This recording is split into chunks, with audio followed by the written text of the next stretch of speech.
극심한 가뭄, 물 한 방울이 피보다 귀한 시절입니다. 늙은 할머니가 마지막 남은 물동이를 이고 가는데 집채만한 호랑이가 길을 막아섭니다. 목이 말라 죽어가고 있는 놈입니다. 할머니는 과연 생명수 같은 물을 호랑이에게 양보할까요?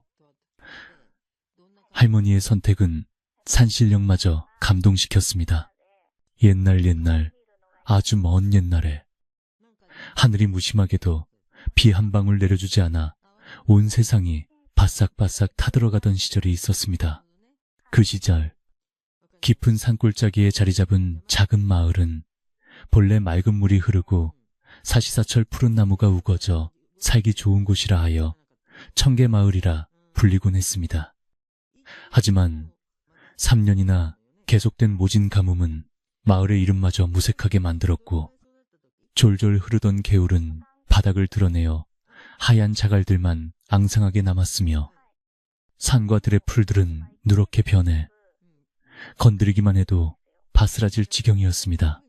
해가 뜨면 사람들은 하늘을 원망스레 올려다보았지만 구름 한 점 없는 야속한 하늘은 그저 뜨거운 열기만 뿜어낼 뿐이었습니다.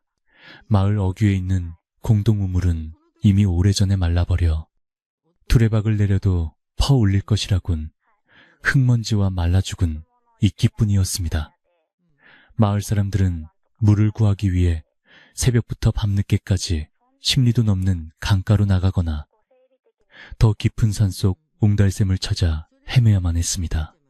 그러나 강물조차 줄어들어 흙탕물이 되기 일쑤였고 산짐승들도 목을 축이지 못해 산 아래로 내려와 기웃거릴 만큼 상황은 날이 갈수록 험악해졌습니다. 땅은 거북이 등처럼 쩍쩍 갈라져 그 틈으로 농부들의 한숨이 스며들었고 아이들은 목이 말라 울 힘조차 없어 그늘에 누워 가쁜 숨만 몰아쉬는 날들이 이어졌습니다. 이 마을의 가장 높은 언덕배기에 다 쓰러져가는 초가집 한 채가 있었는데 그곳에는 허리가 기역자로 굽은 남산댁 할머니가 살고 있었습니다.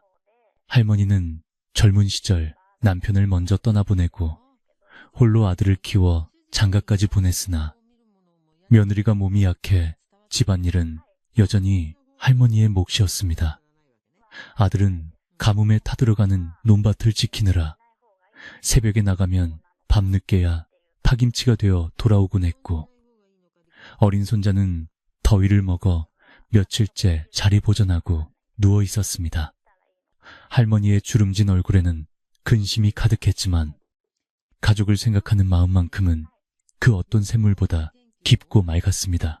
어느 날 오후 부엌에 들어선 할머니는 물독 바닥을 긁는 바가지 소리에 가슴이 덜컥 내려앉았습니다. 아침에 간신히 구해왔던 물이 벌써 바닥을 보이고 있었기 때문입니다. 누워있는 손자의 입술은 바짝 말라 있었고 밭을 나간 아들이 돌아오면 시원한 물 한 사발이라도 건네야 하는데 물독은 야속하게도 텅 비어 있었습니다. 할머니는 마른 침을 삼키며 부엌 문지방에 기대어 잠시 숨을 골랐습니다. 뜨거운 바람이 부엌으로 밀려들어와 할머니의 젖은 적삼을 금세 말려버렸고 매미 소리조차 들리지 않는 적막함이 집안을 감싸고 있었습니다. 할머니는 결심한 듯 무거운 몸을 일으켜 부엌 한 구석에 놓인 물동이를 챙겼습니다. 이 마을에서 유일하게 마르지 않는다는 전설 속의 샘물. 산 중턱 너머 깊은 골짜기에 있는 용소샘으로 가야겠다고 마음먹은 것입니다. 그곳은 젊은 사람들도 오르기 힘든 험한 길이었지만 할머니에게는 선택의 여지가 없었습니다. 내 다리가 부러지는 한이 있어도 우리 강아지 목은 죽여줘야지. 할머니는 혼잣말을 중얼거리며 머리에 뒷일을 얹고 품이 넉넉한 무명 저고리의 구름을 단단히 메었습니다. 집을 나서자마자 뜨거운 태양볕이 할머니의 정수리를 내리꽂듯 쏟아졌습니다. 흙길은 달궈진 프라이팬처럼 뜨거워 집신을 지는 발바닥으로 열기가 고스란히 전해져 왔습니다. 마을 길가에는 축 늘어진 호박 넝쿨이 먼지를 뒤집어 쓴 채 널브러져 있었고, 담장 밑에 봉숭아 꽃들도 고개를 푹 숙인 채 시들어가고 있었습니다. 길을 걷다 마주친 이웃집 안악은 빈 물동이를 인 할머니를 보고 놀란 눈치였으나 인사를 건넬 기운조차 없어 그저 눈짓으로만 안타까움을 표했습니다. 모두가 제 살길 찾기에 바빠 남을 돌아볼 여유가 없는 팍팍한 세상이 되어버린 탓이었습니다. 마을을 벗어나 산길로 접어들자 그나마 나무 그늘이 있어 햇볕은 피할 수 있었지만 바람 한 점 통하지 않는 숲속은 찜통처럼 무더웠습니다. 예전 같으면 산새들이 지저귀고 다람쥐가 뛰어놀았을 숲이었지만 지금은 죽은 듯이 고요했습니다. 바스락거리는 소리는 오직 할머니가 밟는 낙엽 소리뿐이었습니다. 할머니는 지팡이 삼아 집어든 나뭇가지에 의지해 한 걸음 한 걸음 힘겹게 발을 옮겼습니다. 가파른 오르막길이 나올 때마다 숨이 턱까지 차올랐고 굽은 허리는 끊어질 듯 아파왔습니다. 아이고, 내 팔자야. 비나 좀 시원하게 내려주지. 하늘님도 무심하시지. 할머니는 잠시 바위에 걸터 앉아 흐르는 땀을 닦으며 한숨을 내쉬었습니다. 멀리 산 아래로 보이는 마을은 아지랑이 속에 갇혀 희미하게 흔들리고 있었습니다. 저 아래 어딘가에서 목마름에 고통받고 있을 손자와 아들 생각에 할머니는 쉴 틈도 없이 다시 자리에서 일어났습니다. 늙은 몸을 이끌고 험한 산을 오르는 것이 무모하다는 것을 알면서도 할머니를 움직이게 하는 것은 오직 가족을 향한 사랑이었습니다. 산 중턱을 넘어서자 길은 더욱 험해졌습니다. 사람들의 발길이 뜸한 곳이라 자풀이 무성하게 자라 길을 막았고 곳곳에 튀어나온 나무 뿌리가 할머니의 발목을 잡았습니다. 하지만 할머니는 포기하지 않았습니다. 수십 년을 이 마을에서 살아오며 수없이 오르내렸던 산이었기에 몸은 늙었어도 길은 눈에 선했습니다. 조금만 더 가면 돼. 조금만 더. 할머니는 주문을 외우듯 스스로를 다독이며 가시덤불을 헤치고 앞으로 나아갔습니다. 옷자락이 나뭇가지에 걸려 찢어지고 팔뚝에 생채기가 났지만 그런 것은 지금 할머니에게 아무런 문제가 되지 않았습니다. 드디어 용서샘이 있는 골짜기에 도착했을 때 할머니는 다리에 힘이 풀려 주저앉을 뻔했습니다. 기대했던 콸콸 쏟아지는 물소리는 들리지 않았습니다. 혹시 이곳마저 말라버린 것은 아닐까 하는 두려움이 엄습했습니다. 할머니는 떨리는 가슴을 안고 바위 틈새로 다가갔습니다. 다행히 그곳에는 바위 틈에서 아주 조금씩 눈물처럼 스며 나오는 물방울이 모여 작은 웅덩이를 이루고 있었습니다. 비록 풍족하게 흐르는 물은 아니었지만 이 가뭄통에 이 정도의 물이라도 남아있다는 것이 기적처럼 느껴졌습니다. 할머니는 조심스럽게 바가지를 꺼내 물을 퍼담기 시작했습니다. 물이 워낙 적게 고여 있어 바가지로 한 번에 퍼담을 수가 없었습니다. 작은 조롱박으로 한 방울씩 걷어내어 물동이에 옮겨 담아야 했습니다. 흙탕물이 일어나지 않도록 숨조차 죽이며 조심조심 물을 펐습니다. 구약볕 아래서 걷느라 지친 몸으로 쪼그리고 앉아 물을 퍼 나르는 일은 허리가 끊어질 듯 아프고 다리에 쥐가 났지만 할머니는 물동이에 차오르는 찰랑거리는 물을 보며 고통을 잊으려 애썼습니다. 시간이 얼마나 흘렀을까요? 해는 이미 중천을 지나 서쪽으로 기울기 시작했고 숲속에는 서서히 어둠이 깃들 준비를 하고 있었습니다. 할머니의 정성 덕분에 큰 물동이는 어느새 맑은 물로 가득 찼습니다. 그 물은 마치 보석처럼 영롱하게 빛났고 보는 것만으로도 갈증이 해소되는 듯 했습니다. 할머니는 손에 묻은 물기를 핥으며 잠시 목을 축였습니다. 꿀맛보다 더 달콤하고 시원한 물이었습니다. 이 귀한 물을 우리 식구들이 마시면 얼마나 좋아할까. 할머니의 입가에 옅은 미소가 번졌습니다. 이제 돌아가는 일이 남았습니다. 빈 몸으로 오기도 힘든 길을 물이 가득 담긴 무거운 동이를 이고 내려가야 하는 것입니다.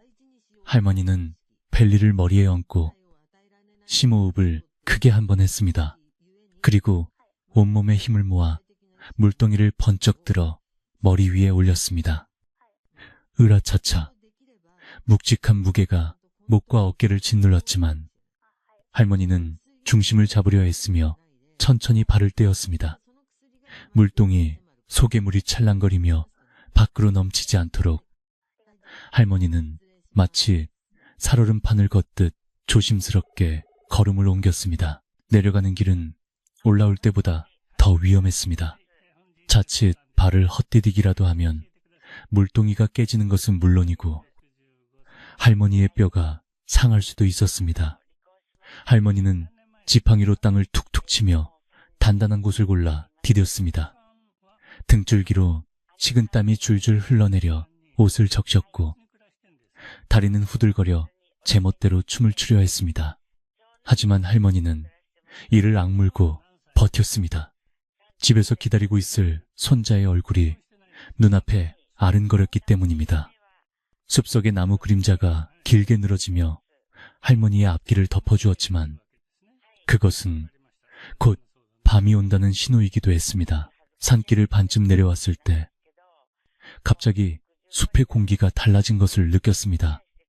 여느 때와 다르게 숲이 너무나 조용했습니다. 풀벌레 소리 하나 들리지 않고 바람조차 숨을 죽인 듯한 적막이 흘렀습니다. 등 뒤에서 서늘한 기운이 느껴져 할머니는 저도 모르게 멈칫했습니다. 호랑이라도 나올 것 같은 으스스한 기분에 할머니는 나무 관세음보살을 속으로 되뇌며 발걸음을 재촉했습니다.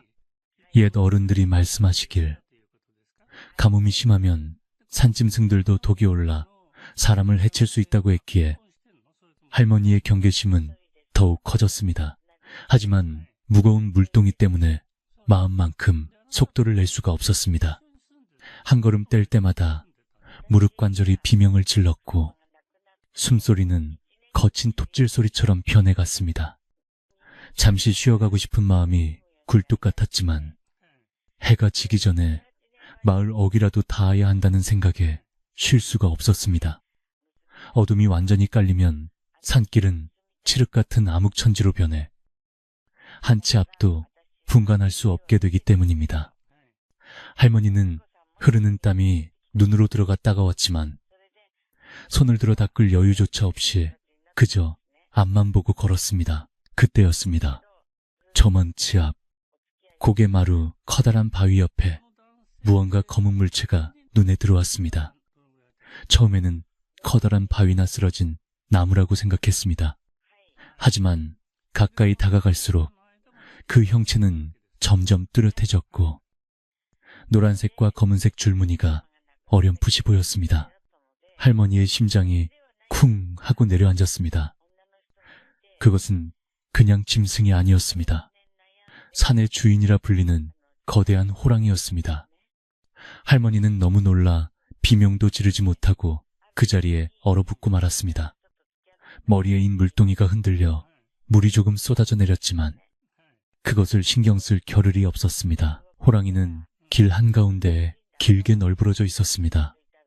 평소 같으면 사람 냄새만 맡아도 으르렁거리며 위용을 뽐냈을 테지만 녀석은 꼼짝도 하지 않았습니다. 죽은 것일까? 아니면 자고 있는 것일까? 할머니는 오도 가도 못하고 엉거주춤한 자세로 호랑이의 동태를 살폈습니다. 자세히 보니 호랑이의 배가 아주 미세하게 오르락 내리락 하는 것이 보였습니다. 살아있는 것입니다. 할머니는 다시금 공포에 휩싸였습니다. 돌아갈 길은 너무 멀고 앞으로 가자니 호랑이가 막고 있으니 진퇴양난이었습니다. 할머니는 조심스럽게 뒷걸음질을 치려 했습니다. 그러나 그때 바닥에 깔린 마른 나뭇가지가 우지끈하고 부러지는 소리를 냈습니다. 그 소리는 고요한 숲속에서 천둥소리처럼 크게 울려 퍼졌습니다. 할머니는 소스라치게 놀라 숨을 멈췄습니다. 그 소리에 반응이라도 하듯 누워있던 호랑이의 귀가 움찔거리더니 천천히, 아주 천천히 거대한 머리를 들어올렸습니다. 호랑이의 눈이 할머니를 향해 돌아갔습니다. 하지만 그 눈빛은 할머니가 상상했던 흉폭한 맹수의 것이 아니었습니다. 호랑이의 눈은 초점을 잃고 흐릿했으며 입은 반쯤 벌어진 채 혀를 축 늘어뜨리고 있었습니다. 녀석의 털은 윤기를 잃고 푸석푸석했고 갈비뼈가 드러날 정도로 말라 있었습니다. 산중의 왕이라 불리던 위풍당당한 모습은 온데간데 없고 굶주림과 목마름에 지쳐 죽음을 앞둔 늙은 짐승의 모습만이 남아 있었습니다. 가뭄은 사람뿐만 아니라 산 짐승들에게도 가혹한 재앙이었던 것입니다. 호랑이는 할머니를 공격할 힘조차 없어 보였습니다.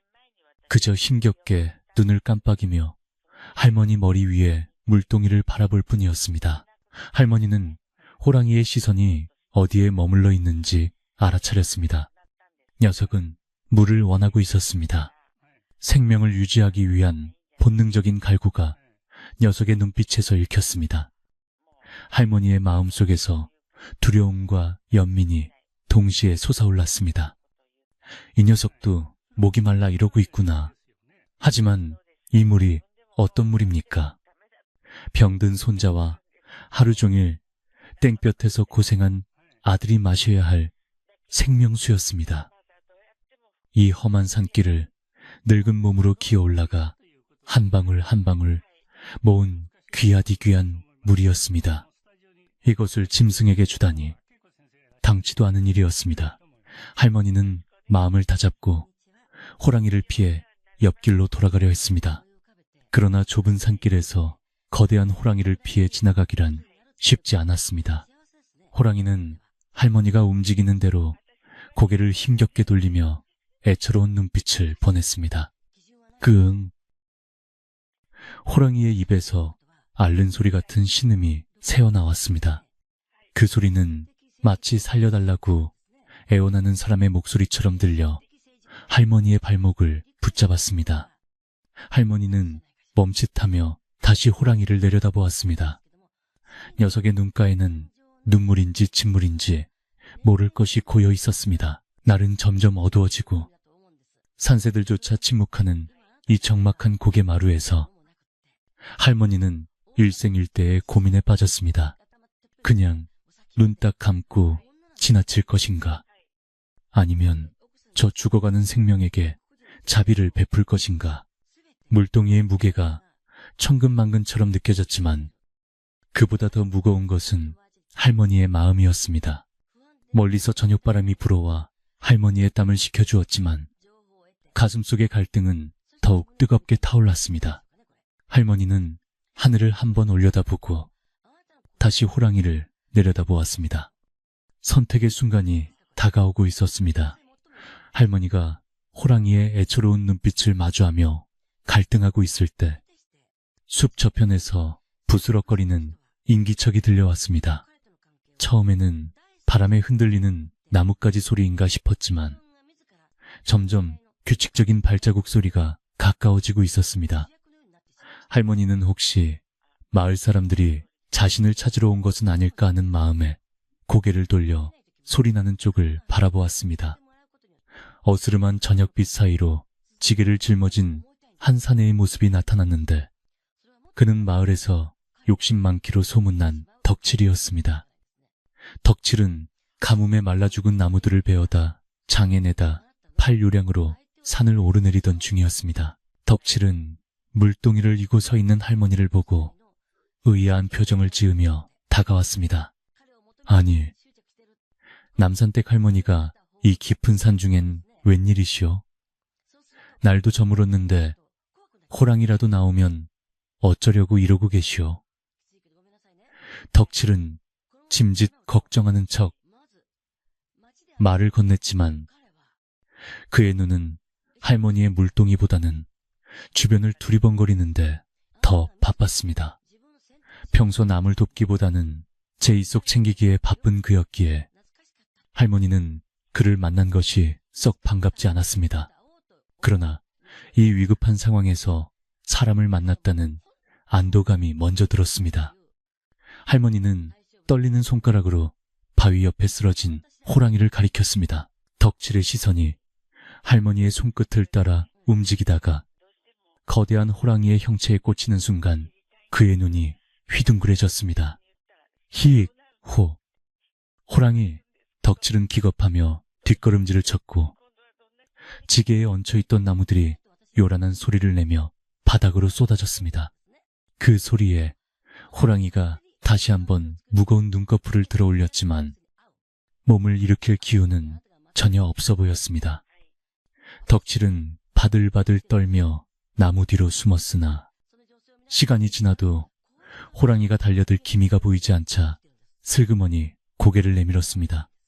그는 호랑이의 상태가 심상치 않다는 것을 눈치채기 시작했습니다. 가만, 저놈 상태가 왜 저래? 다 죽어가는 거 아니오? 덕칠은 공포심이 사라지자 그 자리를 탐욕이 채우기 시작했습니다. 그는 침을 꿀꺽 삼키며 조심스럽게 호랑이 쪽으로 다가갔습니다. 호랑이는 숨을 쉴 때마다 갈비뼈가 앙상하게 드러났고 털은 거칠어져 있었습니다. 덕칠의 입가에 비릿한 웃음이 번졌습니다. 이게 웬 횡재야? 산중의 왕이라는 놈이 가뭄에 굶어 죽게 생겼네. 저 가죽만 내다 팔아도 논 몇 마지기 값은 거뜬히 나올 텐데. 그는 허리춤에 차고 있던 낫을 만지작거리며 눈을 번뜩였습니다. 할머니는 덕칠의 표정이 변하는 것을 보고 소름이 돋았습니다. 방금 전까지만 해도 두려워하던 사람이 이제는 짐승보다 더 무서운 눈빛을 하고 있었기 때문입니다. 할머니는 황급히 덕칠의 앞을 가로막으며 말했습니다. 이복의 덕칠이, 자네 지금 무슨 생각을 하는 건가? 저 짐승이 비록 축생이라 하나 목숨이 붙어있는 생명일세, 게다가 상군산준이라 불리는 영물이 아닌가. 함부로 해쳐서는 안 되네. 할머니의 목소리는 떨렸지만 단호함이 묻어 있었습니다. 하지만 덕칠의 귀에는 늙은이의 잔소리로밖에 들리지 않았습니다. 덕칠은 코웃음을 치며 할머니를 비웃었습니다. 할멈, 지금 제정신이요? 마을 사람들은 목이 말라 죽네 사네 하는 판에 호랑이 목숨이 다 뭐란 말이오. 저놈 잡아다가 뼈는 고아 먹고 가죽은 팔면 우리 마을 사람들 몇 달은 배불리 먹고 살 수 있어. 하늘이 주신 기회란 말이오.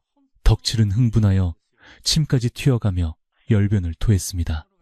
그의 말에도 일리는 있었으나 저항할 힘도 없는 생명을 죽여 이득을 취하겠다는 생각은 할머니의 평생 신조와 맞지 않았습니다. 할머니는 고개를 세차게 저으며 물러서지 않았습니다. 하늘이 주신 기회라니. 당치도 않은 소리. 공경에 처한 이를 돕지는 못할 망정 약해진 틈을 타 해치려 들다니. 그건 사람의 도리가 아니네. 옛 어른들이 말씀하시길 산짐승도 은혜를 알고 원한을 갚는다 했어. 자네 그러다 천벌받네. 할머니는 덕칠을 꾸짖으며 호랑이 쪽으로 더 바짝 다가섰습니다.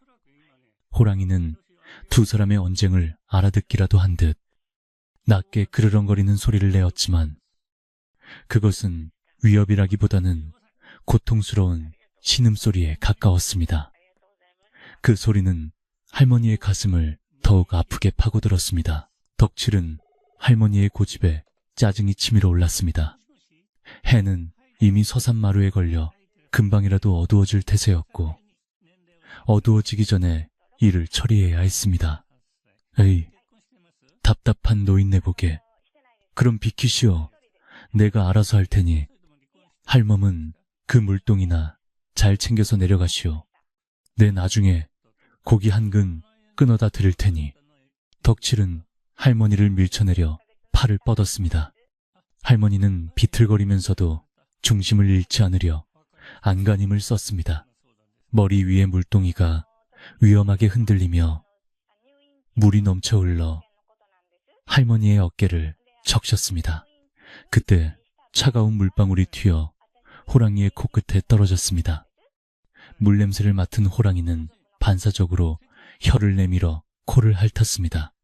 그 모습은 너무나 간절하고 처절해 보였습니다. 할머니는 그 찰나의 순간을 놓치지 않았습니다. 호랑이에게 필요한 것은 고통스러운 죽음이 아니라 단 한 모금의 물이라는 것을 확신했습니다. 안 되네. 절대 안 돼. 할머니는 소리를 지르며 덕치를 막아섰습니다. 덕칠은 예상치 못한 할머니의 기세에 잠시 멈칫했습니다. 평소 순하고 말없던 할머니가 이렇게 강하게 나올 줄은 몰랐기 때문입니다. 마을에서는 벌써 저녁 연기가 피어오르고 있을 시간이었습니다. 우물가 정자에 모인 노인들은 해가 지도록 돌아오지 않는 남산댁을 걱정하고 있었습니다. 남산댁이 물 구하러 간다고 나선 지가 언젠데 아직 소식이 없나? 곰방대를 문 김 노인이 걱정스런 목소리로 물었습니다.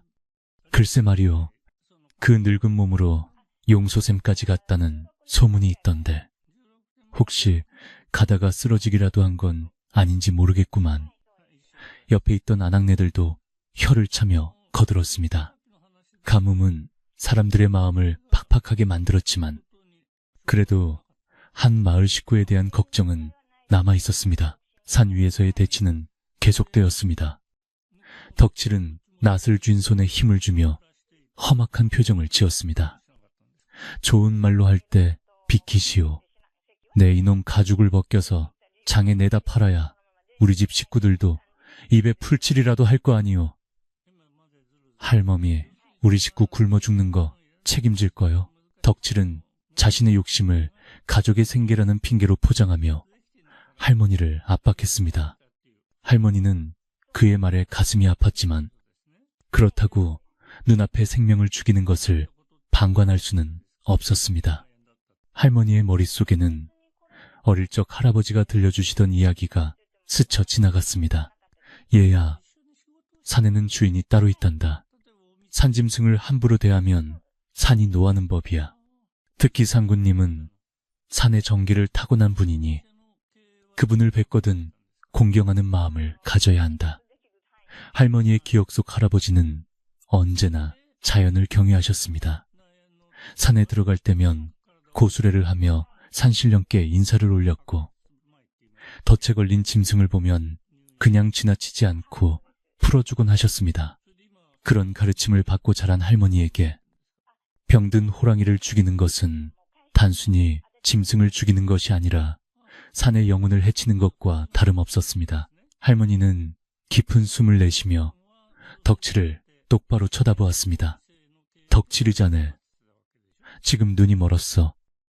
욕심에 눈이 멀어 베는 게 없는 게야. 이 가뭄이 왜 왔겠나.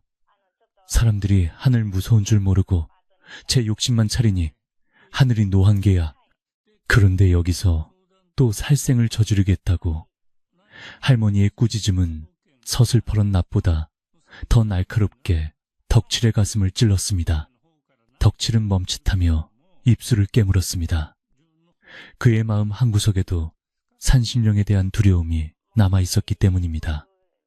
하지만 눈앞의 이득을 포기하기에는 그의 욕심이 너무 컸습니다. 미신 같은 소리 집어치우시오. 지금 당장 목구멍이 포도청인데 하늘 타령은 무슨. 덕칠은 소리를 지르며 위협적으로 발을 굴렀습니다. 쿵 하는 소리에 땅이 울렸고 누워있던 호랑이가 힘겹게 고개를 들어 덕칠을 노려보았습니다. 비록 병들고 지쳤지만 호랑이의 눈빛에는 여전히 맹수의 기운이 남아있었습니다. 덕칠은 그 눈빛에 압도되어 저도 모르게 뒷걸음질을 쳤습니다. 썩어도 춘칠하더니 병든 호랑이의 위험은 여전했습니다. 그 순간 할머니는 호랑이와 눈이 마주쳤습니다. 호랑이의 눈동자는 깊고 맑았습니다.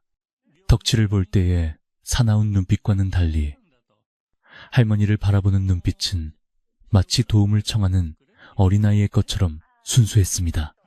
할머니는 그 눈빛에서 어떤 말보다 강한 호소를 느꼈습니다. 목이 마릅니다. 살려주세요. 호랑이가 말을 하지는 않았지만 할머니의 마음속에는 그 목소리가 뚜렷하게 들려왔습니다. 물동이의 무게가 어깨를 짓눌렀지만 할머니의 마음은 이상하게도 차분해졌습니다. 이제 결정을 내려야 할 때가 왔음을 직감했습니다. 덕칠은 다시 용기를 내어 다가왔습니다. 에이, 모르겠다.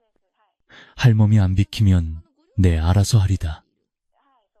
그가 낯을 들어 올리며 호랑이 쪽으로 성큼성큼 다가갔습니다. 바로 그 순간 할머니는 덕칠의 앞을 완전히 막아서며 소리쳤습니다. 멈추게! 내 이물을 주겠네! 할머니의 외침에 덕칠은 낯을 든 채 멈춰 섰습니다. 뭐라고요? 물을 준다고요? 덕칠은 귀를 의심했습니다. 이 가뭄통에 금보다 귀한 물을 짐승에게 주겠다는 말이 도저히 믿기지 않았기 때문입니다. 할머니는 결심을 굳힌 듯 물동이를 내려놓을 준비를 했습니다. 자네가 이 짐승을 해치려는 이유가 돈 때문이라면 이 짐승이 살아서 우리에게 줄 수 있는 것이 더 클지도 모르네. 하지만 지금 당장은 이 목숨을 살리는 게 먼저야. 할머니의 말은 덕질을 설득하기 위한 것이라기보다 자기 자신에게 하는 다짐과도 같았습니다. 집에서 기다리는 손자와 아들의 얼굴이 눈앞에 아른거려 가슴이 미어지는 듯 했습니다. 아가야, 미안하다. 애미야, 미안하다. 할머니는 속으로 가족들에게 용서를 구했습니다. 덕질은 어이없다는 듯 혀를 찼습니다. 참, 노망이 들어도 단단히 들었구만. 그 귀한 물을 땅바닥에 버리겠다고. 그 물이면 우리 식구 며칠은 살 텐데. 덕칠은 화를 내며 돌아서려 했지만 호기심 때문에 자리를 뜨지 못했습니다. 과연 할머니가 진짜로 호랑이에게 물을 줄지 아니면 시종만 할지 궁금했기 때문입니다. 산중에는 무거운 침묵이 흘렀고 나뭇잎 하나 흔들리지 않는 고요함 속에 새 존재의 거친 숨소리만 섞여들었습니다. 할머니의 손이 물동이의 가장자리를 단단히 잡았습니다. 할머니는 무릎을 꿇고 앉아 호랑이의 머리맡으로 다가갔습니다. 호랑이는 본능적으로 입을 벌리며 물을 받아먹을 태세를 취했습니다.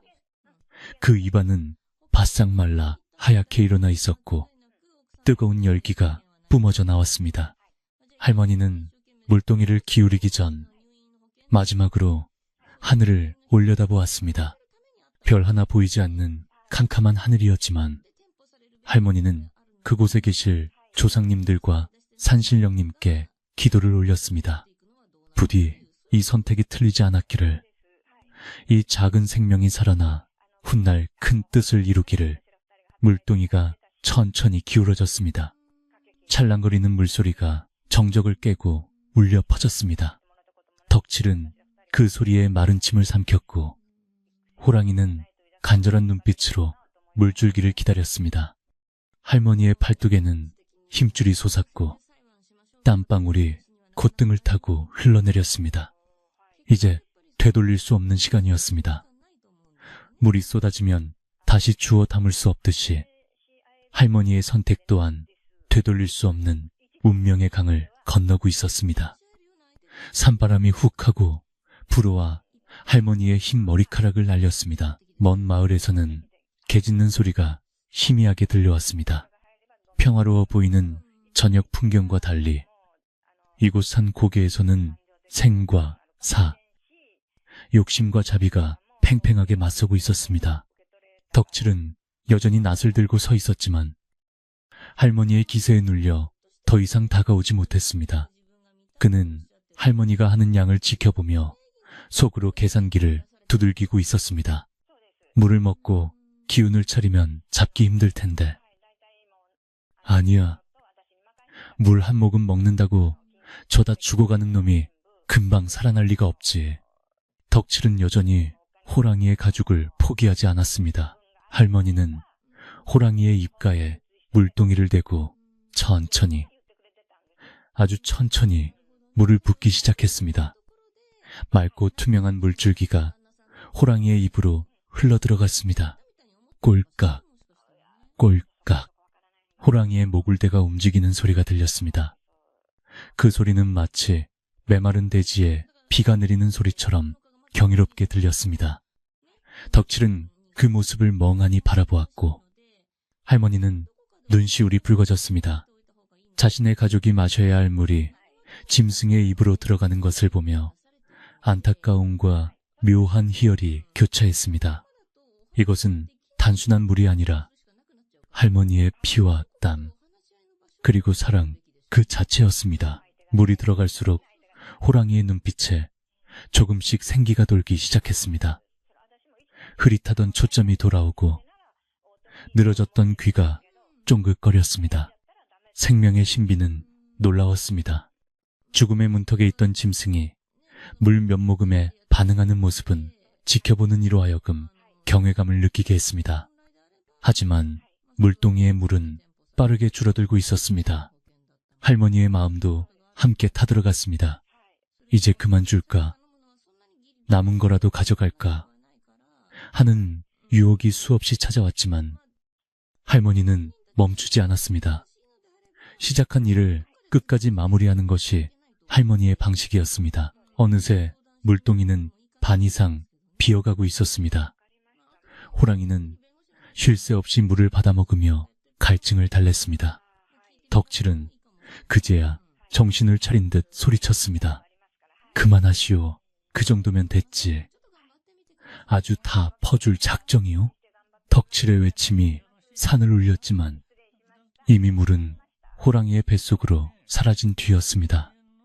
할머니는 덕칠의 말 따위는 들리지 않는다는 듯 오직 호랑이에게만 집중했습니다. 이제 곧 물동이가 바닥을 드러낼 순간이 다가오고 있었습니다. 과연 이 선택이 어떤 결과를 가져올지 아무도 알 수 없는 밤이 깊어가고 있었습니다. 마지막 물방울이 호랑이의 붉은 혀 위로 툭 하고 떨어졌습니다. 그 소리는 마치 깊은 계곡에 돌멩이가 떨어지는 소리처럼 할머니의 귓가에 크게 울렸습니다. 할머니는 빈 물동이를 거꾸로 들고 탈탈 털어보았지만 야속하게도 더 이상 나오는 것은 없었습니다. 한나절을 꼬박 걸려 산을 오르고 허리가 끊어질 듯한 고통을 참으며 길어온 생명수가 모조리 짐승의 뱃속으로 사라진 것입니다.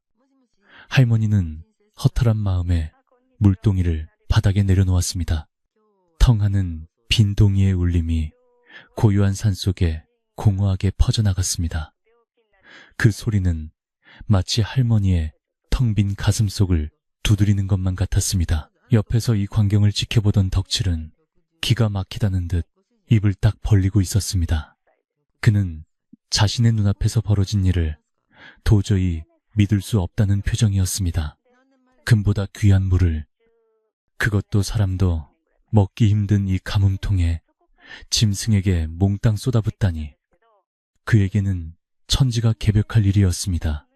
덕칠은 낯을 든 손을 부들부들 떨며 소리쳤습니다. 아니, 할멈, 진짜로 다 줘버린 거요? 그 물이 어떤 물인데?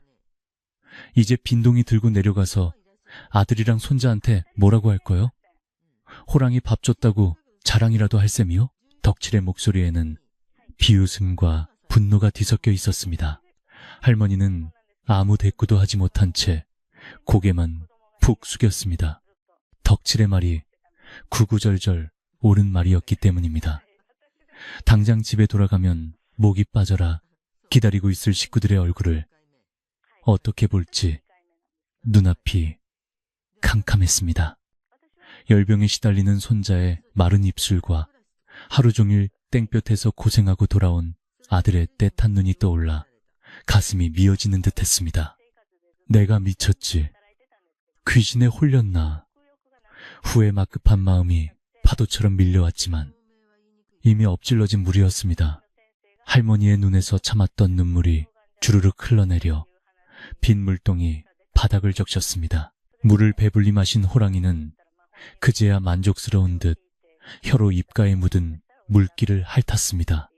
거칠게 몰아쉬던 숨소리가 한결 편안해졌고 탁하던 눈동자에도 맑은 기운이 감돌기 시작했습니다. 호랑이는 앞발을 뻗어 기지개를 켜듯 몸을 쭉 늘렸습니다. 앙상하게 드러났던 갈비뼈가 숨을 들이쉴 때마다 크게 부풀어 올랐습니다. 죽음의 문턱에서 돌아온 맹수의 생명력은 실로 대단했습니다. 덕질은 기운을 차리는 호랑이의 모습을 보고 겁이 덜컥 났습니다. 아까처럼 죽어가는 호랑이가 아니라 이제는 언제 달려들지 모르는 맹수가 되어 있었기 때문입니다. 에이, 재수온 붙었네.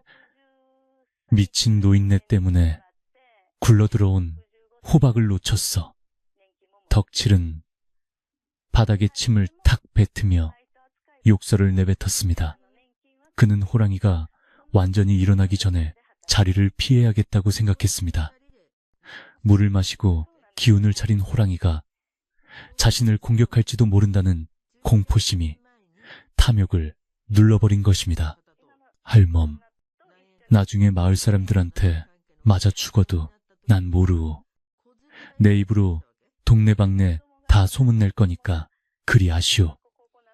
덕칠은 으름장을 놓으며 지게도 버려둔 채 헐레벌떡 산 아래로 도망치듯 내려갔습니다.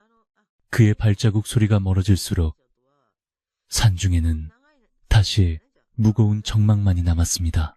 이제 고개 마루에는 늙은 할머니와 거대한 호랑이 단둘만 남게 되었습니다. 어둠이 짙게 깔려 사방은 분간하기 힘들 정도였고 하늘에는 조각달 하나만이 외롭게 떠 있어 희미한 빛을 비추고 있었습니다. 할머니는 두려움에 몸을 떨었습니다. 물을 주어 살려내기는 했지만 짐승의 속을 누가 알겠습니까? 배가 고파지면 은혜를 잊고 자신을 해칠지도 모른다는 생각이 들었습니다. 할머니는 빈 물동이를 품에 꼭 안고 뒷걸음질을 쳤습니다. 다리에 힘이 풀려 주저앉고 싶었지만 정신을 바짝 차려야 한다고 스스로를 다독였습니다.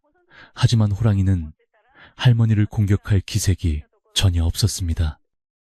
오히려 얌전한 고양이처럼 자리에 앉아 앞발로 얼굴을 씻고 털을 고르고 있었습니다. 호랑이는 이따금 고개를 들어 할머니를 빤히 쳐다보았습니다. 달빛을 받은 호랑이의 두 눈이 형형하게 빛났습니다. 그 눈빛은 아까의 애원하던 눈빛과는 또 다른 깊고 그윽한 느낌을 주었습니다. 마치 할머니의 마음속 깊은 곳을 들여다보는 것 같았습니다. 할머니는 그 시선을 피하지 못하고 멍하니 마주보았습니다. 이상하게도 두려움보다는 알 수 없는 편안함이 느껴졌습니다. 상구님, 이제 기운을 차리셨소? 뇌물은 다 드렸으니 이제 그만 가보시구려. 할머니는 떨리는 목소리로 호랑이에게 말을 걸었습니다.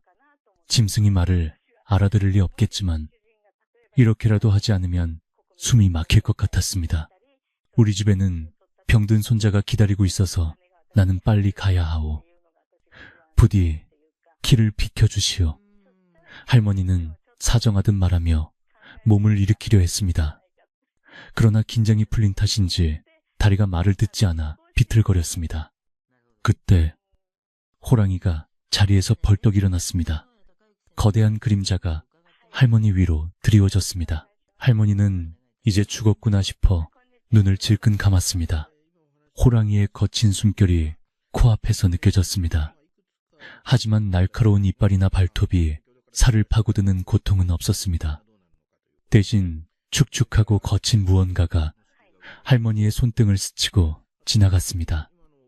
할머니가 살며시 눈을 뜨자 호랑이가 할머니의 손을 혀로 핥고 있는 것이 보였습니다. 까칠까칠한 혀의 감촉이 소름 끼치면서도 묘하게 따뜻했습니다. 그것은 맹수의 위협이 아니라 생명을 구해준 은인에게 표하는 감사의 표시였습니다. 할머니는 굳었던 몸이 조금씩 풀리는 것을 느꼈습니다. 호랑이는 할머니의 손을 한참 동안 핥더니 몸을 돌려 숲 쪽을 향해 몇 걸음 걸어갔습니다. 그러고는 멈춰서서 뒤를 돌아보며 할머니를 기다리는 듯한 눈치였습니다. 나보고 따라오라는 게냐? 할머니가 조심스럽게 묻자 호랑이는 굵은 꼬리를 천천히 흔들며 다시 앞을 향해 걸어갔습니다. 할머니는 망설였습니다. 날은 어둡고 길도 아닌 숲속으로 들어가는 것은 위험천만한 일이었기 때문입니다. 하지만 호랑이의 태도가 너무나 진중하고 확신에 차 있어 거부할 수 없는 힘이 할머니를 이끌었습니다. 그래, 내 팔자에 무슨 호사라고. 산신령님이 데려가시려면 데려가시겠지. 할머니는 체념 반, 호기심 반으로 빈 물동이를 머리에 이고 호랑이의 뒤를 따르기 시작했습니다. 호랑이는 할머니가 잘 따라오는지 확인하려는 듯 가다서다를 반복하며 보폭을 맞추었습니다. 숲속은 칠흑같이 어두웠지만 신기하게도 호랑이가 지나가는 길 주변은 달빛이 비추는 듯 환하게 보였습니다. 호랑이의 털에서 뿜어져 나오는 은은한 광채 덕분이었습니다. 할머니는 그 빛의 의지에 돌부리에 걸리지 않고 험한 숲길을 걸을 수 있었습니다. 얼마나 걸었을까요? 호랑이는 사람들이 다니는 길과는 정반대 방향인 산의 깊은 골짜기로 할머니를 안내했습니다. 그곳은 마을 사람들도 잘 모르는 덩굴과 잡목이 우거진 험준한 곳이었습니다. 평소라면 겁이 나서 엄두도 못 냈을 곳이지만 할머니는 홀린 듯이 발을 옮겼습니다. 숲의 공기가 점점 차가워지고 흙내음이 짙어지는 것이 느껴졌습니다. 마른 나뭇잎 밟는 소리만이 적막한 밤 공기를 가를 뿐 풀벌레 소리조차 들리지 않는 신비로운 공간이었습니다. 할머니의 등줄기에는 식은땀이 흘렀지만 마음 한구석에는 알 수 없는 기대감이 피어올랐습니다. 마침내 호랑이가 멈춰선 곳은 거대한 바위 절벽 아래였습니다. 절벽은 마치 병풍처럼 둘러쳐져 있었고 그 아래에는 말라 비틀어진 덤불만이 무성했습니다. 여기가 어디란 말이냐? 물도 없고 길도 없는데. 할머니는 주위를 둘러보며 혼잣말을 했습니다. 아무리 보아도 특별할 것 없는 삭막한 땅이었습니다. 가뭄 때문에 바닥은 쩍쩍 갈라져 있었고 흙먼지만 풀풀 날리고 있었습니다. 할머니는 다리가 아파 바위에 걸터 앉으며 한숨을 쉬었습니다. 상구님, 나를 놀리시는 게요. 이제 나는 지쳐서 더는 못 가겠소. 하지만 호랑이는 할머니의 투정에 아랑곳하지 않고 절벽 바로 아래에 평평한 땅으로 다가갔습니다. 그리고는 앞발로 땅을 툭툭 건드려 보더니 갑자기 맹렬한 기세로 땅을 파기 시작했습니다. 사각사각, 퍽퍽, 날카로운 발톱이 굳은 땅을 파헤치는 소리가 요란하게 울렸습니다. 흙과 돌멩이가 사방으로 튀어올랐습니다. 할머니는 깜짝 놀라 그 모습을 지켜보았습니다. 아니, 왜 멀쩡한 땅을 파고 그러시오? 배가 고파 텅불이라도 캐려는 게요. 할머니는 호랑이의 기이한 행동을 이해할 수 없었습니다. 호랑이의 발놀림은 점점 빨라졌습니다. 처음에는 얇게 파이던 구덩이가 순식간에 깊어졌습니다.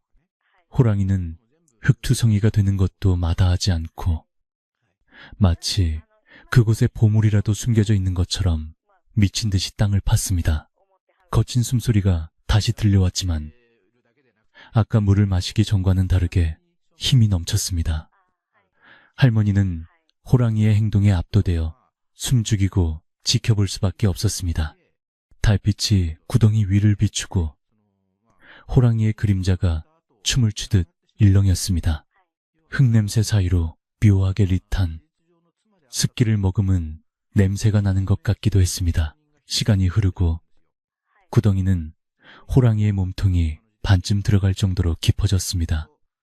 할머니는 자석에 이끌리듯 구덩이 가까이 다가갔습니다. 호랑이가 왜 이러는지 궁금증을 참을 수 없었기 때문입니다. 그때 땅속 깊은 곳에서 쿵 하는 둔탁한 소리가 들려왔습니다. 호랑이의 발톱이 단단한 안반에 부딪힌 소리 같았습니다. 호랑이는 잠시 멈칫하더니 다시 한번 온몸에 체중을 실어 앞발을 내리찍었습니다.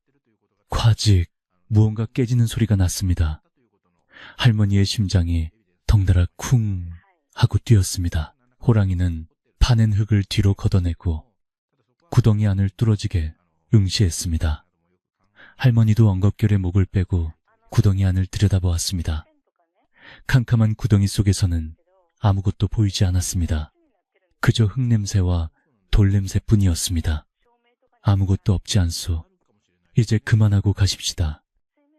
할머니가 실망하여 돌아서려는 찰나 호랑이가 낮게 크르릉 하는 소리를 내며 할머니의 옷자락을 물어당겼습니다. 가지 말고 자세히 보라는 뜻이었습니다. 할머니는 다시 구덩이 쪽으로 시선을 돌렸습니다. 그 순간 기이한 현상이 일어났습니다. 구덩이 바닥에서 아주 미세한 소리가 들려왔습니다. 스으. 마치 바람이 빠지는 듯한 소리 같기도 하고 뱀이 지나가는 소리 같기도 했습니다. 할머니는 귀를 의심하며 더 가까이 다가갔습니다. 소리는 점점 커졌고 이번에는 보글보글 하는 소리로 바뀌었습니다. 할머니의 눈이 휘둥그레졌습니다. 메마른 흙 사이로 젖은 진흙이 보이기 시작하더니 곧이어 맑은 물방울이 맺히는 것이 보였습니다. 그것은 단순한 물기가 아니었습니다. 땅속 깊은 곳에 갇혀있던 수맥이 터진 것이었습니다. 할머니는 자신의 눈을 믿을 수 없었습니다. 이 바싹 마른 산 꼭대기 절벽 아래에서 물이 나오다니 상상조차 못한 일이었습니다. 물이네! 물이야! 할머니는 저도 모르게 탄성을 질렀습니다. 호랑이는 그제야 만족한 듯 구덩이 옆으로 물러나 앉았습니다. 녀석의 얼굴과 발은 진흙 범벅이었지만 그 모습이 더없이 듬직해 보였습니다. 물은 처음에는 조금씩 솟아오르더니 이내 기세가 좋아져 구덩이를 채우기 시작했습니다. 맑고 차가운 물냄새가 코끝을 찔러왔습니다. 그것은 생명의 냄새였고 희망의 향기였습니다. 하지만 할머니는 아직 안심할 수 없었습니다. 이 물이 금방 멈출지 아니면 계속 나올지 알 수 없었기 때문입니다. 게다가 물동이는 비어있고 날은 어둡고 마을까지는 까마득히 먼 길이었습니다. 이 기적 같은 상황을 혼자만 알고 있기에는 너무나 벅찼습니다. 할머니는 떨리는 손으로 바가지를 꺼내 솟아오르는 물을 한 모금 떠마셔 보았습니다. 입안 가득 퍼지는 냉기와 달콤함에 온몸의 전율이 일었습니다. 용소샘의 물과는 비교도 안 될 정도로 시원하고 맛있는 물이었습니다. 세상에, 이런 물맛은 난생 처음이야. 그때였습니다. 멀리서 웅성거리는 소리가 들려왔습니다. 횃불의 불빛이 숲속을 어지럽게 비추며 다가오고 있었습니다. 어머니, 어머니, 아들의 목소리였습니다. 그리고 남산댁, 어디 있소? 마을 사람들의 목소리도 섞여 있었습니다. 덕칠이 마을로 내려가 할머니가 호랑이에게 잡혀 먹혔다고 소란을 피운 모양이었습니다. 사람들이 몽둥이와 꽹과리를 들고 산을 수색하러 올라온 것입니다. 할머니는 반가움에 소리를 지르려 했으나 목이 메어 말이 나오지 않았습니다. 대신 옆에 앉아있던 호랑이를 바라보았습니다. 호랑이는 사람들의 인기척을 느끼고 귀를 쫑긋거렸습니다. 맹수로서의 본능이 되살아난 듯 녀석의 눈빛이 매섭게 변했습니다. 할머니는 혹시라도 호랑이가 사람들을 해칠까봐 덜컥 겁이 났습니다. 상구님, 저들은 나를 찾으러 온 내 식구들이요.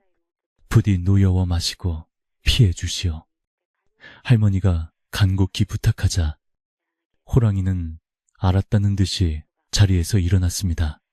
그리고는 할머니를 향해 깊은 눈빛을 한번 보내고는 소리도 없이 어둠 속으로 절벽 위로 훌쩍 뛰어올라 사라졌습니다. 순식간에 벌어진 일이었습니다. 호랑이가 사라진 자리에 남은 것은 할머니와 찰랑거리는 물 구덩이뿐이었습니다. 횃불의 불빛이 점점 가까워지고 사람들의 발자국 소리가 요란해졌습니다. 할머니는 솟아오르는 샘물 앞에 주저앉아 이 믿기지 않는 기적을 어떻게 설명해야 할지 생각에 잠겼습니다. 물은 이제 구덩이를 넘어 바닥으로 흘러넘치기 시작했습니다. 그것은 단순한 샘물이 아니라 말라버린 마을 전체를 살릴 수 있는 거대한 물줄기의 시작이었습니다.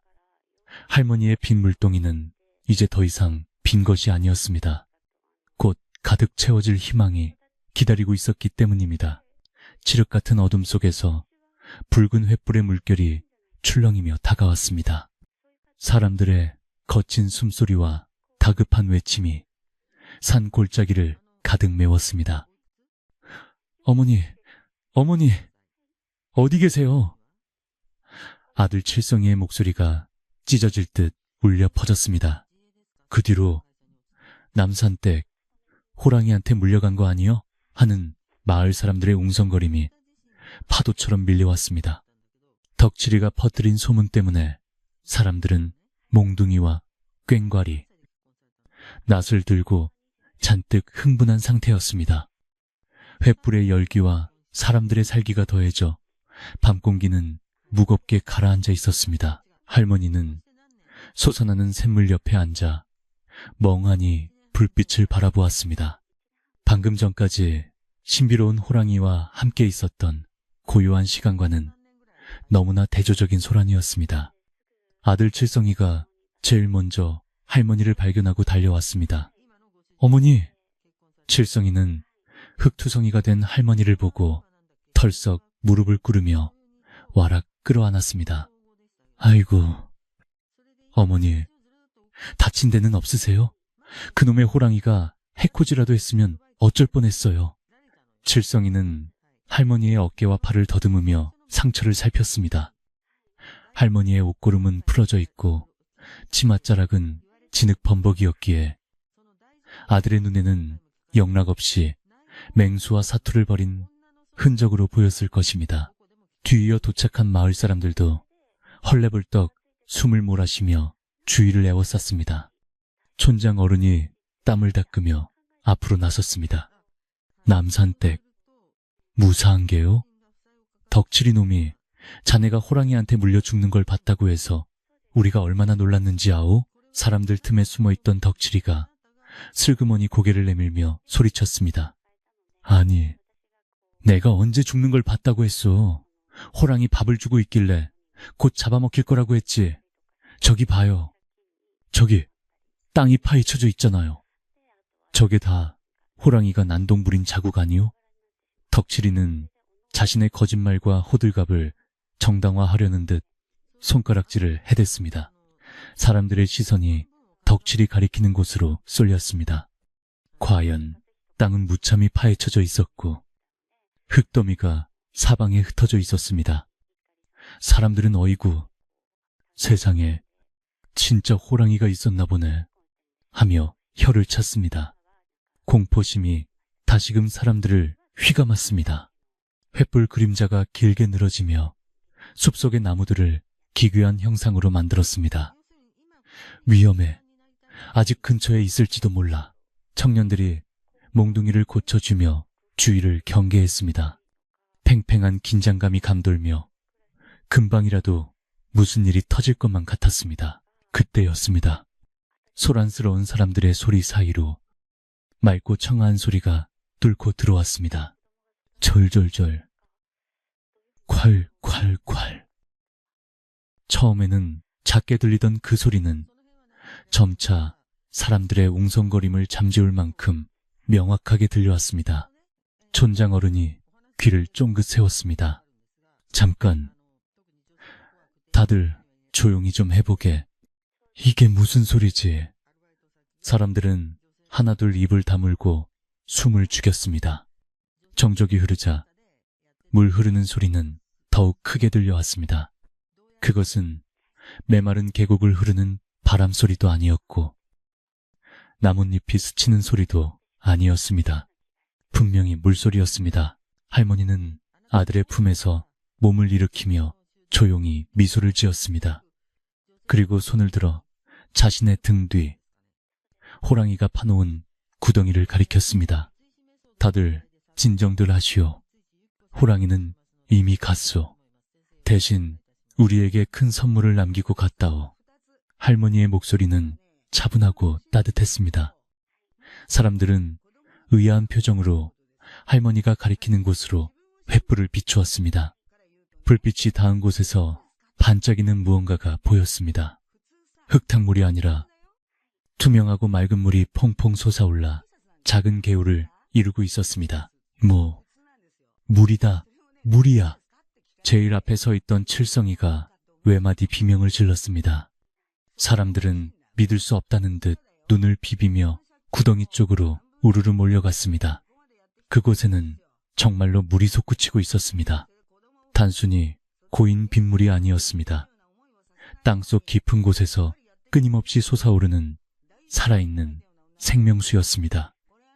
물줄기는 점점 굵어져 구덩이를 넘치고 갈라진 땅을 적시며 아래로 흐르고 있었습니다. 메마른 흙이 물을 만나 치익 소리를 내며 젖어 들어갔습니다. 흙냄새와 섞인 물 비린내가 이토록 향기로울 수 있다는 것을 사람들은 처음 알았습니다. 촌장 어른이 떨리는 손으로 바가지를 꺼내 물을 떴습니다. 횃불 아래 비친 물은 수정처럼 맑았습니다.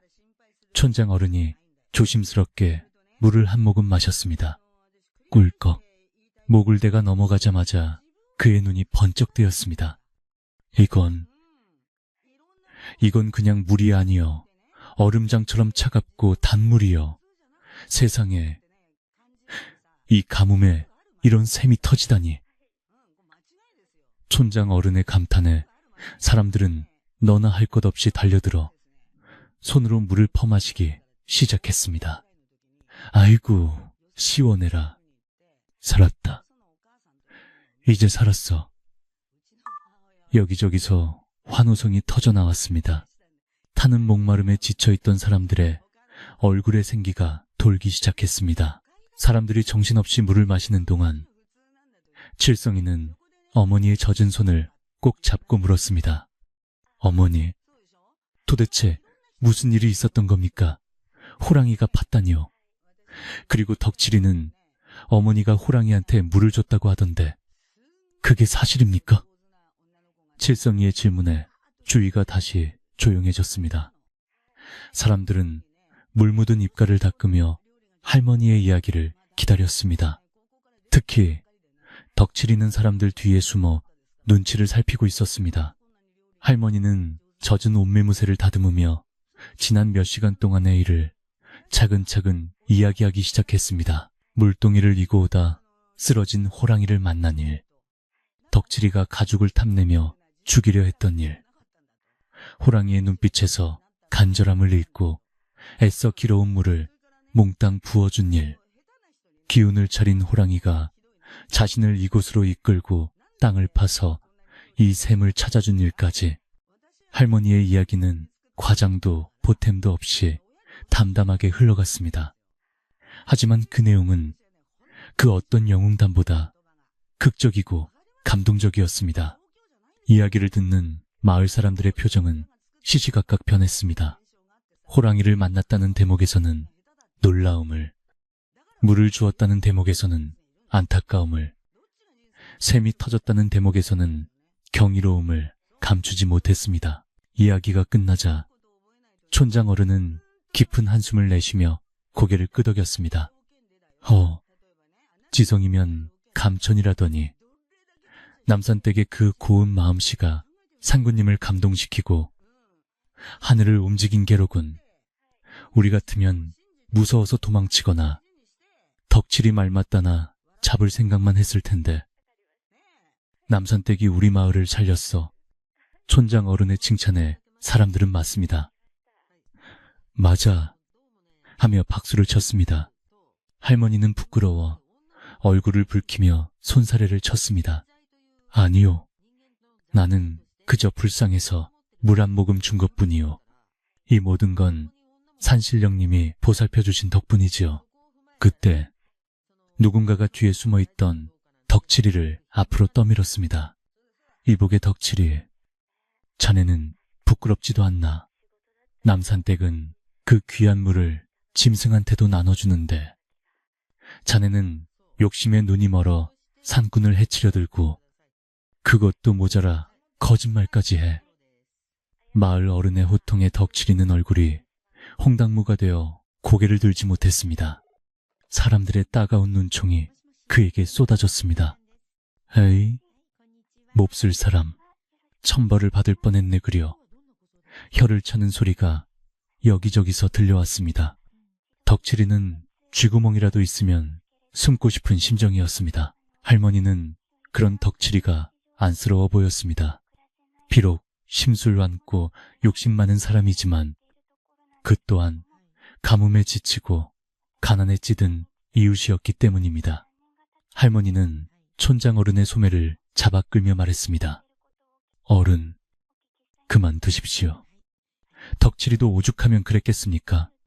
다 먹고 살자고 한 짓인데 너무 나무라지 마세요. 덕분에 사람들이 이렇게 빨리 올라와서 물도 마시고 좋지 않습니까? 할머니의 너그러운 말에 분위기가 한결 부드러워졌습니다.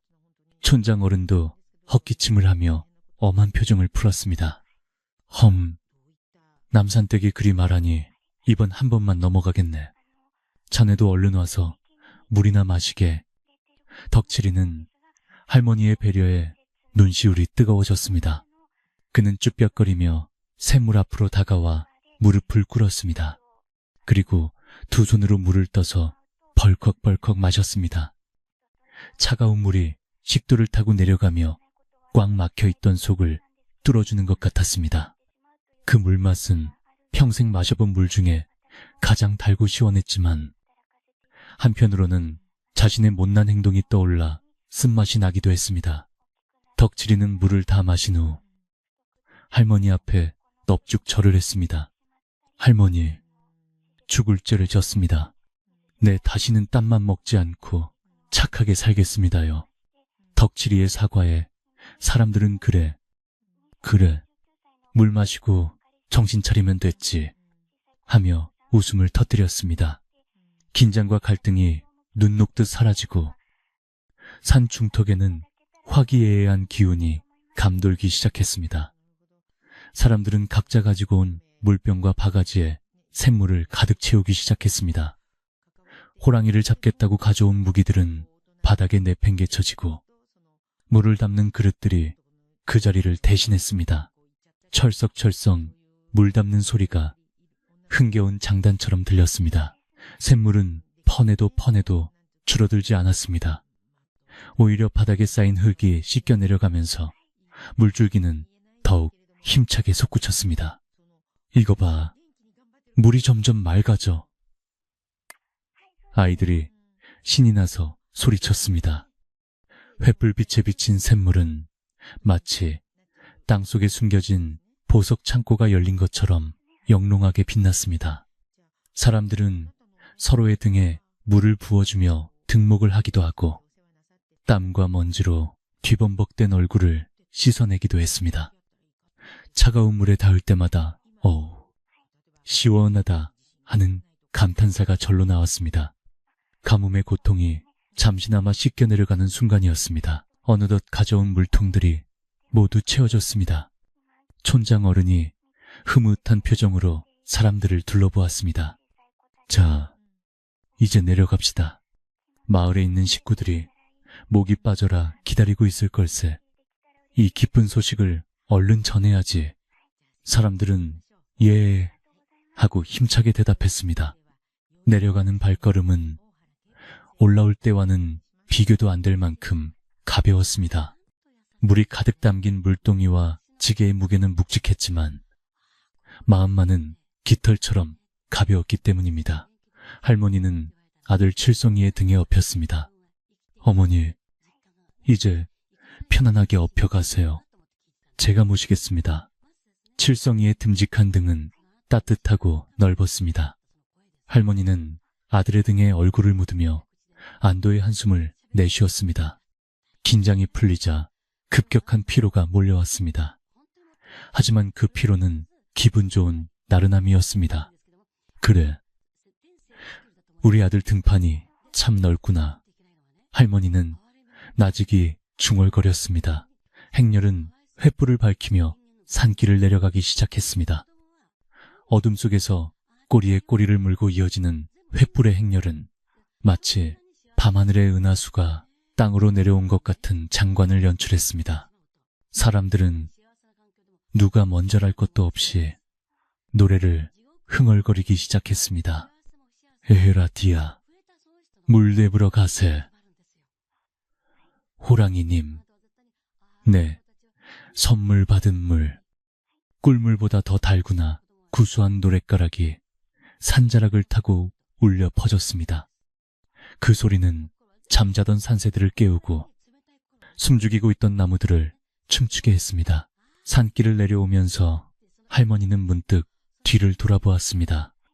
저 멀리 산 정상 부근 호랑이가 파놓은 샘물이 있는 곳에서 희미한 푸른빛이 감도는 것 같았습니다.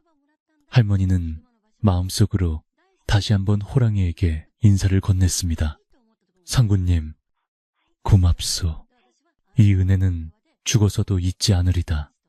바람이 스쳐 지나가며 나뭇잎을 흔들었습니다.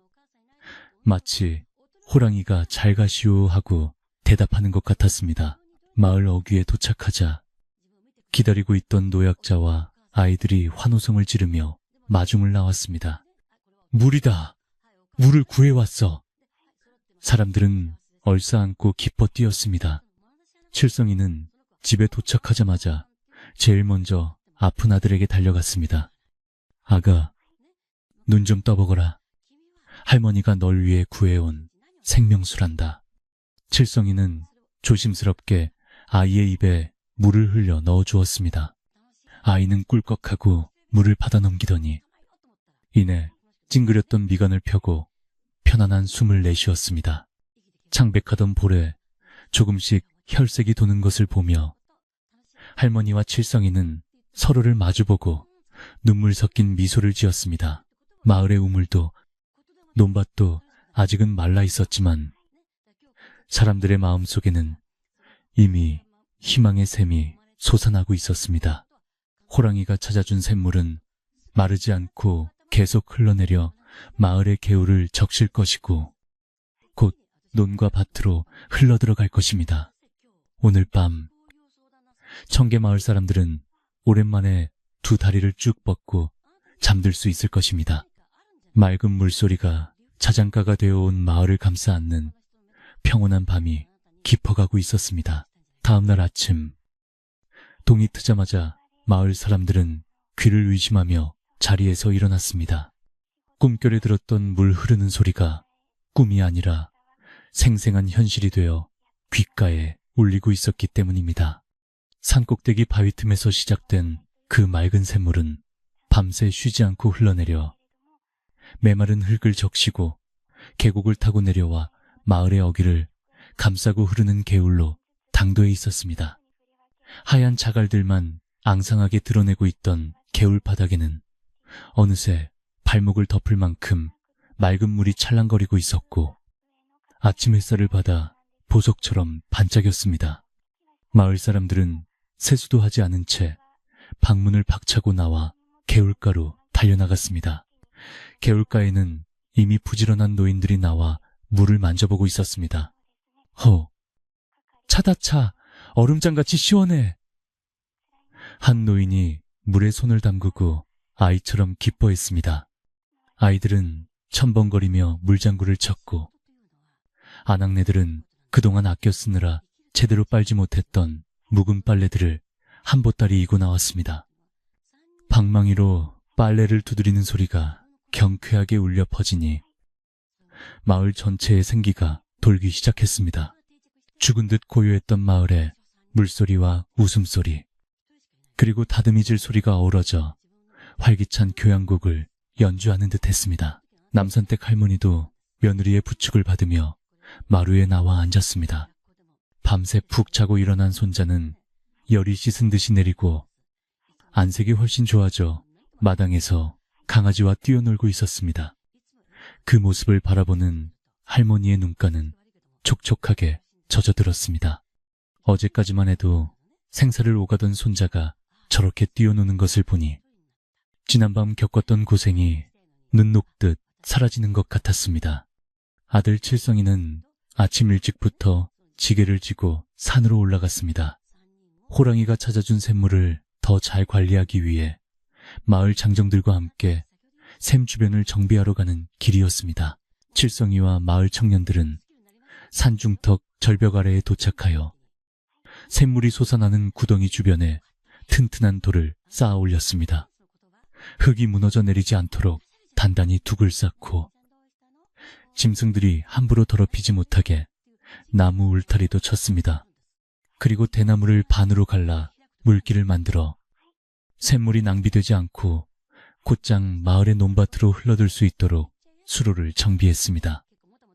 작업을 하는 내내 청년들의 이마에는 구슬 같은 땀방울이 흘렀지만 누구 하나 힘든 기색 없이 싱글벙글 웃음이 떠나지 않았습니다. 이 물이 자신들의 생명줄임을 누구보다 잘 알기 때문이었습니다. 점심때가 지나자 마을의 논과 밭으로도 물길이 닿기 시작했습니다. 쩍쩍 갈라져 있던 논바닥으로 물이 스며들자 바짝 말라 비틀어졌던 벼 포기들이 서서히 고개를 들기 시작했습니다.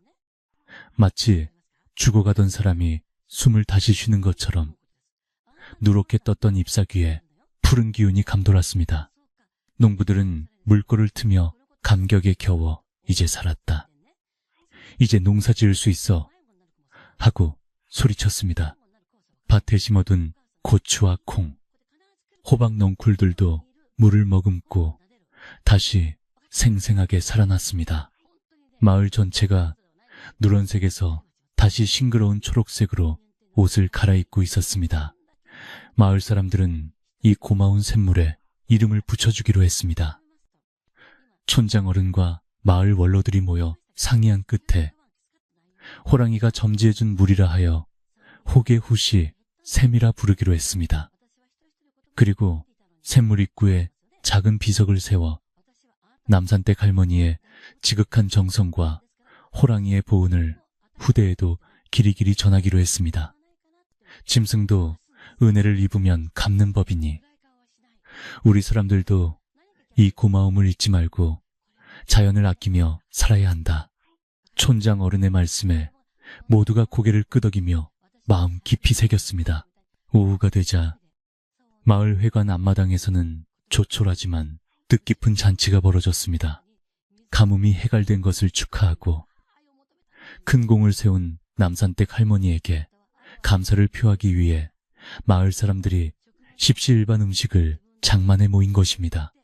집집마다 아껴두었던 쌀과 잡곡을 꺼내오고 텃밭에서 갓 뜯은 싱싱한 채소들로 반찬을 만들었습니다. 특히 호계샘물로 지은 하얀 쌀밥과 떡은 그 맛이 꿀맛처럼 달고 찰져서 냄새만 맡아도 침이 고일 지경이었습니다. 마당 한가운데에는 멍석이 깔리고 남녀노소 할 것 없이 둘러앉아 이야기꽃을 피웠습니다. 잔치 분위기가 무르익을 무렵 저 멀리서 덕칠이가 쭈뼛거리며 나타났습니다. 그의 등에는 자신의 키보다 더 높게 쌓은 장작더미가 지게 가득 실려 있었습니다. 덕칠이는 땀을 뻘뻘 흘리며 마당으로 들어와 장작을 내려놓았습니다. 어르신들, 그리고 남산댁 할머니, 제가 드릴 건 없고 겨울 나실 때 쓰시라고 마른 장작 좀 해왔습니다. 그리고 샘물 주변 청소는 앞으로 제가 도맡아 하겠습니다. 덕칠이는 얼굴이 붉어진 채 고개를 숙여 진심으로 사죄했습니다. 욕심 많던 그가 개과천선한 모습을 보이자 사람들은 깜짝 놀라면서도 흐뭇해했습니다. 할머니는 덕칠이의 손을 따뜻하게 잡아주었습니다. 덕칠이 자네가 마음을 고쳐먹으니 호랑이 샘물이 더 맑아지겠구만. 고생 많았네. 어서 이리 와서 떡 하나 드시게. 할머니의 따뜻한 말 한마디에 덕칠이는 참았던 눈물을 훔쳤습니다. 마을 사람들도 덕칠이의 등을 두드리며 그래. 이제부터 잘하면 되지. 어서 와서 같이 먹자. 하며 그를 받아주었습니다. 호랑이가 찾아준 물은 땅의 가뭄만 해결한 것이 아니라 사람들 마음속에 쌓여있던 불신과 미움의 가뭄까지 깨끗하게 씻어내려준 것이었습니다. 잔치는 밤늦도록 계속되었습니다.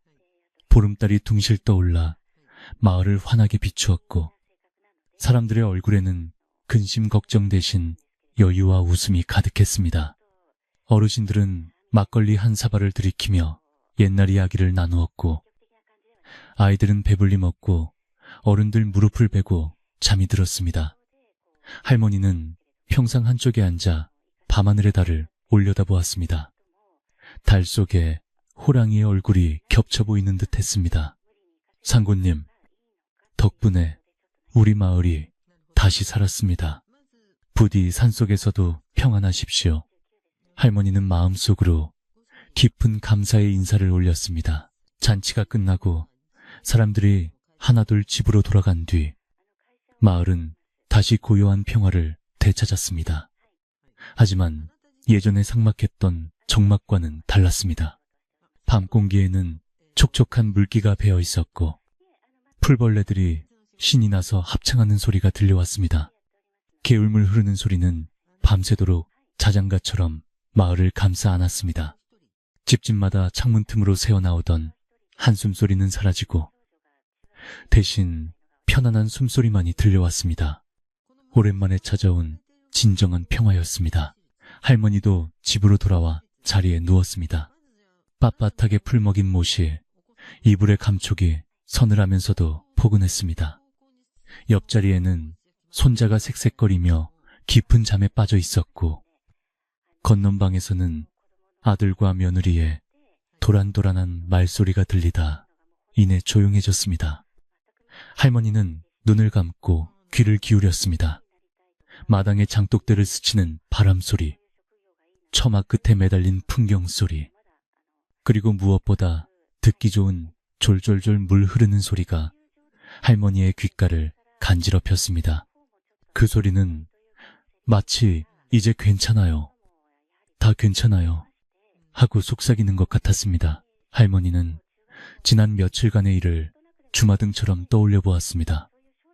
물 한 방울이 아쉬워 산을 헤매던 고통, 호랑이를 마주쳤을 때의 공포, 그리고 물을 나누어 주던 순간의 결단.